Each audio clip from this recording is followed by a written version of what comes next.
Hello बच्चों, कैसे हैं आप। आज हम क्लास 6 का इकाई 3 पूर्णांक अभ्यास 3A के विषय में पढ़ेंगे। उसके बाद इसका अभ्यास लगाएंगे। इसमें भूमिका में क्या दिया हुआ है, हम सभी प्राकृतिक संख्याओं जैसे कि 1 2 3 4 5 6 एंड सो ऑन और पूर्ण संख्याओं 0 1 2 3 4 5 इन सब के बारे में हम पढ़ चुके हैं। और इनकी क्या योग, घटाना, गुणा, भाग की जो संक्रियाएं और नियम थे वो भी हमने सीख लिए हैं। छोटी पूर्ण संख्या से बड़ी पूर्ण संख्याओं को जब घटाने की बारी आई तो उनका विस्तार हुआ।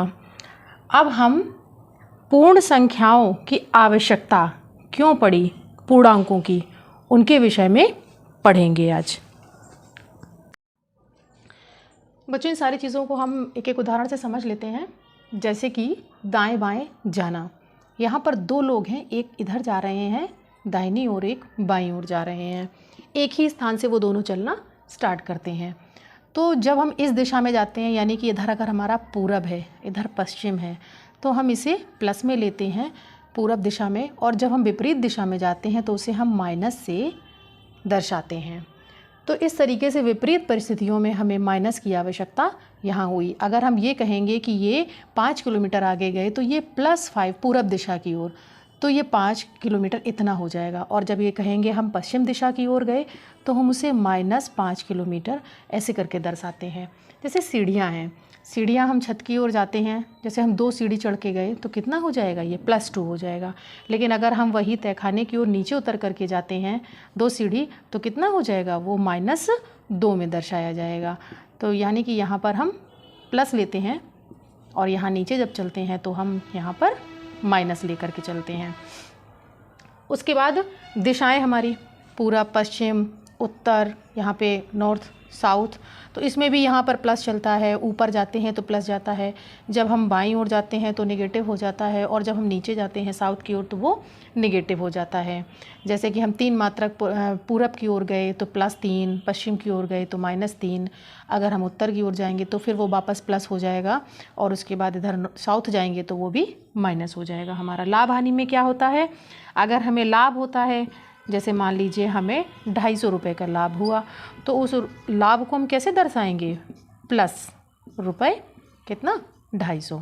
लेकिन अगर हम वही नुकसान हो जाता है तो उसे हम माइनस में दर्शाते हैं, जब वो विपरीत स्थिति में होता है। तापमान के साथ क्या होता है, 0 टेम्परेचर है, 0 टेम्परेचर से जब अधिक टेम्परेचर हो जाता है तो हम कहते हैं कि +10 डिग्री सेल्सियस, +20 डिग्री सेल्सियस, इस तरीके से चलते हैं। और जब वही घटने लगता है, 0 से कम हो जाता है, तो हम उसे कैसे दर्शाते हैं, -10, -20, इस तरीके से हम टेम्परेचर को भी दर्शाते हैं।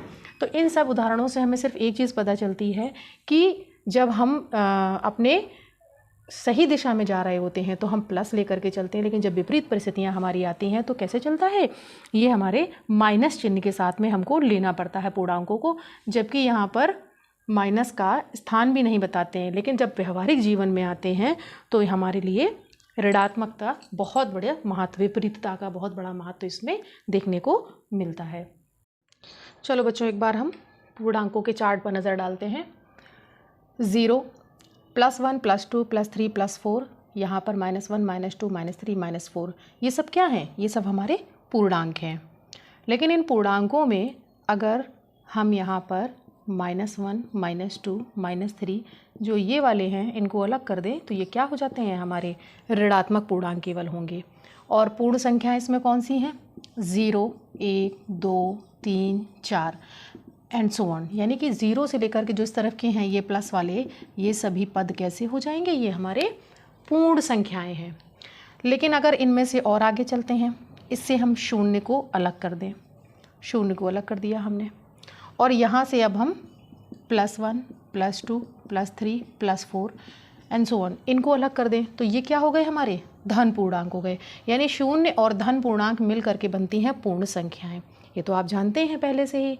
और जो पूर्णांक होते हैं उसमें शून्य, प्लस और माइनस सभी संख्याएं शामिल हैं, जिसमें कि ऋणात्मक पूर्णांक अलग कर दिए गए।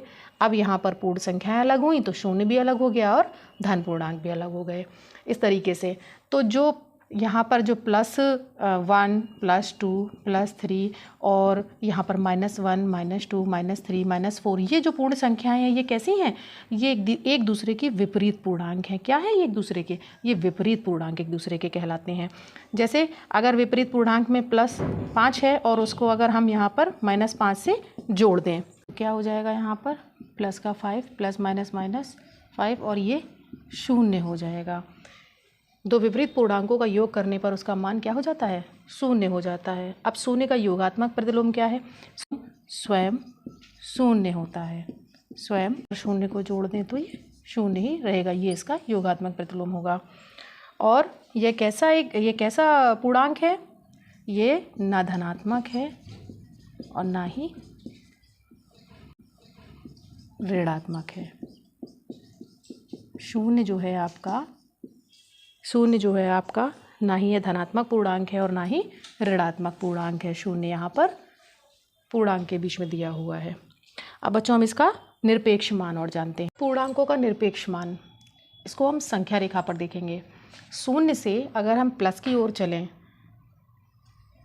मान लीजिए 4 चलते हैं तो कितना लिखते हैं हम? +4। और अगर हम माइनस की ओर आते हैं 0 से तो इसे हम क्या लिखते हैं? -4 लिखते हैं। लेकिन इसका परिणाम क्या आएगा? परिणाम यह आएगा कि हमने 4 मीटर, किलोमीटर या मात्रक चले। ये जो चलना हुआ आपका फाइनल, ये आपका परिणाम निकल के आया। इससे मतलब नहीं है ये किस दिशा में गया, इस दिशा में गया या इस दिशा में गया। तो ये जो परिणाम है हमारा, यही हमारा क्या कहलाता है? ये हमारा निरपेक्ष मान। इसको हम कैसे लिखेंगे? निरपेक्ष मान को इस तरीके से लिखेंगे।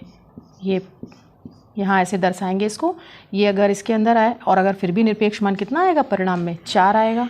और अगर यहाँ पर माइनस में है तब भी ये प्लस का ही 4 आएगा। यानी परिणाम ये कहता है, निरपेक्ष मान ये कहता है कि चाहे जिस दिशा में दूरी चली गई हो, लेकिन जो निरपेक्ष मान है वो ये तय करता है कि वह 4 मीटर या 4 मात्रक चला। उसे इससे मतलब नहीं है कि वह इस दिशा में गया या इस दिशा में गया, सामान्य दिशा में या विपरीत दिशा में। जब 0 के लिए निकालेंगे तो कितना हो जाएगा? 0 ही रहेगा। ये बच्चों इसका पहला सवाल है 3A का। इसमें क्या दिया हुआ है कि नीचे 4 विकल्प दिए हुए हैं जो कि हमें इसमें भरने हैं खाली जगह में, रिक्त स्थान में। इसी तरह का दूसरा सवाल है। दोनों सवाल एक साथ लिए हुए हैं मैंने। पहले में देखते हैं क्या दिया हुआ है। यहाँ लिखा है 19, 19 के बाद लिखा है 23, यानी इन दोनों में 4 का अंतर है। फिर उसके बाद लिखा हुआ है 25, यानी कि यहाँ पर कितना? 2 का अंतर है। उसके बाद 25 के बाद 29, यहाँ पर फिर 4 का अंतर है। और जब नेगेटिव की ओर जाते हैं तो यहाँ पर भी ऐसे ही दिया हुआ है 19, 23, 25 और 29, यानी कि यहाँ पर भी 4 का अंतर है, यहाँ पर 2 का, यहाँ पर भी 4 का अंतर है। इसी तरह नीचे एक दूसरी लाइन दी हुई है, इसमें क्या दिया है? 7, यहाँ पर कितने का? 4 का अंतर है। 11 और 13 के बीच में 2 का अंतर है। यहाँ पर कितना है? फिर वापस 4 का अंतर है। 17 दिया, -17, तो यहाँ पर कितना आ जाएगा? -7 है। अब ये नेगेटिव वाली लाइन में आ गया -7। इसके बाद 11, 11 के बाद यानी यहाँ पर 2 का अंतर होगा। जो भी संख्या आएगी तो कितनी हो जाएगी वो? -13 हो जाएगी, जो कि आपका दूसरा ऑप्शन है। ये हो गया आपका कंप्लीट। उसके बाद में दूसरा सवाल यहाँ दिया हुआ है। इसमें कैसे दिया है? -7 लिखा है, फिर 25 लिखा है, उसके बाद फिर प्लस का 7 है, फिर -25 है। यहाँ पर इस तरह नेगेटिव में इधर भी दिया हुआ, क्या दिया? -13, 31, फिर प्लस का 13 और माइनस का 31 हो जाता है। यहाँ पर कितना है? 5 है, माइनस का 8 है, -5 हो गया। अब ये प्लस का 8 हो गया। इसी तरह से यहाँ पर होगा कितना है? यहाँ 11 है, 11 के बाद -14 हो गया। और 11 कैसा हो गया? अब माइनस हो गया, ऋणात्मक हो गया, -14, 14 हो जाएगा। इसमें से तीसरा, ये आपका उत्तर सही है। यहाँ पर इसका तीसरा सवाल है, निम्न को पूर्णांक के रूप में लिखो। पूरब को धन दिशा और समुद्र तल से ऊंचाई को भी धन दिशा मानना है। पहला पॉइंट क्या दिया हुआ है? 0 से नीचे 4 डिग्री सेल्सियस तापमान। तो इसे 0 से नीचे है तो माइनस में लिखेंगे। कैसे लिखेंगे? -4 डिग्री सेल्सियस। ये आपका हो गया। दूसरा दिया है 7 कदम पूरब की ओर। तो चूँकि पूरब की ओर हमें धन मानना है तो कितना हो जाएगा? वैसे भी वो धनात्मक दिशा ही मानी जाती है चार्ट पर जब लेते हैं। तो यहाँ पर पूरब आता है ईस्ट, तो ये आपका प्लस आता है। तो पूरब के 7 कदम तो कितना हो जाएगा? +7 कदम। इस तरीके से लिख सकते हैं। तीसरा दिया हुआ है, ₹3 और 28 पैसे की हानि दी हुई है। तो हानि है, हानि को हम कैसे लिखेंगे? चूँकि ये विपरीत परिस्थिति है, हानि है, तो इसको हम लिखेंगे रुपये माइनस रुपये 3.28। चौथा दिया हुआ है 18 मीटर पश्चिम का विस्थापन। पूरब धनात्मक है तो पश्चिम कैसा हो जाएगा? ऋणात्मक हो जाएगा, यानी माइनस का 18 मीटर। इस तरीके से लिखेंगे इसको पूर्णांक के रूप में। समुद्र तल से 1000 मीटर ऊंचाई। समुद्र तल से ऊंचाई को इन्होंने प्लस दिशा देने के लिए कहा है, और ऊंचाई प्लस दिशा ही होती है, और जब हम गहराई में जाएंगे तो वो आपकी माइनस दिशा हो जाएगी। तो कितना हो जाएगा? Plus 1000 metre. ये आपका तीसरा सवाल हो गया है। बच्चों 4 नंबर के सवाल में क्या पूछा है आपसे? योगात्मक प्रतिलोम लिखने हैं हमें। तो इसमें हमें कई संख्याएं दी हुई हैं। पहला है +9, धन का 9 दिया है, तो योगात्मक प्रतिलोम कितना हो जाएगा इसका? माइनस का 9 हो जाएगा, क्योंकि विपरीत पूर्णांक होता है। -21 का कितना हो जाएगा यहाँ पर? +21 हो जाएगा। तीसरा दिया है प्लस का 39, इसका कितना हो जाने वाला है? -39। -41 का कितना होगा? +41। 91 क्या दिया हुआ है नेक्स्ट इसमें? +91, तो +91 का हो जाएगा आपका -91 हो जाएगा। तो ये आपका चौथा सवाल कंप्लीट हो गया है। नंबर 5 क्या है? सवाल नंबर 5 में कह रहा है कि संख्या रेखा खींचिए और पूर्णांकों को उनमें दर्शाइए। तो पहला पॉइंट क्या दिया हुआ है हमें? +4 दिया हुआ है। तो +4 को बच्चों हम कैसे लिखेंगे? 0 से प्लस की ओर लिख लेंगे। +1, +2, +3 और +4। एक आध पॉइंट आगे भी बढ़ सकते हैं। शुरुआत हमें यहाँ से करनी है और यहाँ से आने के बाद हमें 4 पे आ जाना है। तो ये हो गया आपका संख्या रेखा पर प्रदर्शन। उसके बाद दूसरा दिया है -9। -9 है, तो अब हम ऐसा करते हैं माइनस की ओर चलते हैं। -2, 3, 4, 5, 6, 7, 8 और 1 9। तो 0 से चलेंगे, 0 से चलेंगे यहाँ पर ऐसे करके, और यहाँ पर हम आ जाएंगे। तो ये कैसा हो गया? संख्या रेखा पर हमारे -9 का दर्शाया गया है। +7, 0 से प्लस की ओर। 4, 5, 6, 7, 8। +7, तो 0 से हम चलेंगे कहाँ के लिए? +7 के लिए। ये हो गया हमारा प्रदर्शन। उसके बाद में -3, -3 हम माइनस की ओर बढ़ेंगे। -1, -2, -3, -4। तो ये 0 से चले और हम कहाँ आ गए? -3 पर आ गए। -6, तो 0 से ही लेंगे। -1, -2, -3, -4, -5, -6, -7। 0 से चलेंगे हम और -6 पर आ जाएंगे। ये हो गया आपका संख्या रेखा पर निम्न दिए हुए पूर्णांकों का प्रदर्शन। ये आपका सवाल नंबर 5 था बच्चों, कंप्लीट हो गया। नंबर 6 बच्चों आपका क्या कहता है? संख्या रेखा को देख करके उत्तर दें। ये आपकी संख्या रेखा बनी हुई है, उसमें कुछ बिंदु लिखे हुए हैं। इनको देख करके हमें इन प्रश्नों के उत्तर देने हैं। पहला प्रश्न क्या कहता है? ए बिंदु +7 है, ये रहा। ए कैसा है? +7 है। कौन सा? -7 है। तो इसमें -7 कौन सा होगा? यहाँ पर देखिए लास्ट है, तो यहाँ पर भी लास्ट होगा। तो यहाँ पर -7 कौन हो जाएगा? ई हो जाएगा आपका। दूसरा क्या है? बिंदु बी किस पूर्णांक को निरूपित करता है? बिंदु बी किस पूर्णांक को निरूपित कर रहा है? यहाँ हम गिनना पड़ेगा हमें। देखिए 1, 2, 3, 4, 5, 6, ये 7 था प्लस का, तो यहाँ आते ही नीचे प्लस वाले 7 के हो जाएंगे। ये वाले देखिए +1, +2, +3, +4, +5 और +6, +7 हमें दिया था। यहाँ 0 है, तो हम नीचे चलते हैं। -2, -3, -4, -5, -6 और -7। तो बी पूछ रहा है हमसे किस पूर्णांक को निरूपित कर रहा है? यह -3 को निरूपित करता है। ग दिया हुआ है बिंदु बी का विपरीत बिंदु बताइए। बिंदु बी का विपरीत बताइए। यहाँ पर पहला, दूसरा, तीसरा है, और यहाँ पर तीसरा कितना? सी इसका विपरीत बिंदु है। बिंदु डी, के और एल से निरूपित पूर्णांक लिखिए। डी, के, एल से निरूपित पूर्णांक, डी और के, उसके बाद डी, के और एल, ये रहा। तो डी का कितना हो जाएगा? +5। के का कितना हो जाएगा? -5। और एल का कितना हो जाएगा? +6। बिंदुओं डी, के और एल के विपरीतों को बताइए। डी, के और एल के विपरीत क्या हो जाएंगे? डी का विपरीत यहाँ पर के, कि के का विपरीत माइनस का प्लस यानी कि डी। उसके बाद एल का विपरीत कितना हो जाने वाला है, एल यहाँ पर 6 पर है, यहाँ कितना एम, ये इसका विपरीत हो जाएगा। डी के और एल के विपरीतों। और अगर यहाँ पर संख्या से देखा जाए तो यहाँ पर कितना हो जाएगा, डी के एल का विपरीत। पूर्णांक अगर पूछता है तो पूर्णांक भी हमें बता देते हैं। डी का विपरीत पूर्णांक हो जाएगा -5 और के का विपरीत पूर्णांक हो जाएगा +5 और एल का विपरीत पूर्णांक हो जाएगा, जो कि यहाँ +6 है तो ये -6 हो जाएगा। ये पूर्णांक में हमने जवाब दिया है। और ये यहाँ पर बेटा बिंदुओं की बात कर रहा है, इन बिंदुओं के विपरीतों के बताइए। तो डी के विपरीत के, क्योंकि डी कहाँ पर है, यहाँ पर +5 पर है। डी इसका विपरीत -5 पर कौन हो गया, के। इसी तरीके से के पर कौन है, -5, के का विपरीत क्या हो जाएगा, वापस डी हो जाएगा। उसके बाद एल दिया हुआ है हमें, तो एल कितना है, +6 है, तो यहाँ -6 पर कौन है, यहाँ एम दिया हुआ है हमें। ये बच्चों आपका 6वां प्रश्न कंप्लीट हो गया है। सवाल नंबर 8 है आपका बच्चों ये। इसमें क्या एक संख्या रेखा दी हुई है, कह रहे हैं संख्या रेखा को देखिए और बीच के पूर्णांकों को आरोही क्रम में लिखिए। किसके बीच के, जो हमें दिए हुए हैं पूर्णांक। इन्होंने पहला दिया हुआ है 2 और 5, इनके बीच के पूर्णांकों को हमें बढ़ते हुए यानी आरोही क्रम में लिखना है। तो 2 और 5 के बीच में कौन कौन से पूर्णांक होंगे, 3 और 4, और उनको बढ़ते क्रम में लिखना है, यानी कि 3 और 4, ये बढ़ता हुआ क्रम ही है। उसके बाद दिया है -4 और 0 के बीच में, -4 और 0, इसके बीच में देखते हैं ज़रा हम, -3 है, -2 है और -1 है। तो यहाँ बढ़ता हुआ क्रम लिखना है, छोटे से बड़ा। तो ये भी बढ़ता हुआ क्रम है, क्योंकि -3 कैसा है, छोटा है, -2 उससे बड़ा है और -1 उससे भी बड़ा है।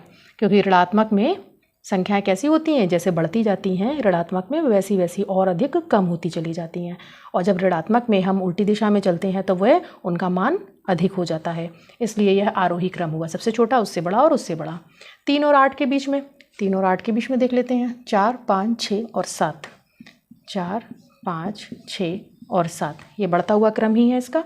0 से 4 के बीच में कितना हो जाएगा, 1, 2 और 3, -5 और -2 के बीच में, -5 और -2 के बीच में क्या हो जाएगा, -4 और -3।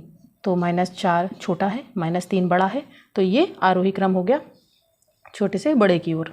उसके बाद -1 से 4 के बीच में, -1 से 4 के बीच में कितना है, 0, 1, 2 और 3, 0, 1, 2 और 3, यह भी बच्चों इसका बढ़ता हुआ क्रम है। तो यह आपका 8वां सवाल कंप्लीट हो गया है। बच्चों आपका 9वां सवाल है। इसमें क्या दिया हुआ है, हमें मान लिखने हैं दी हुई संख्याओं के।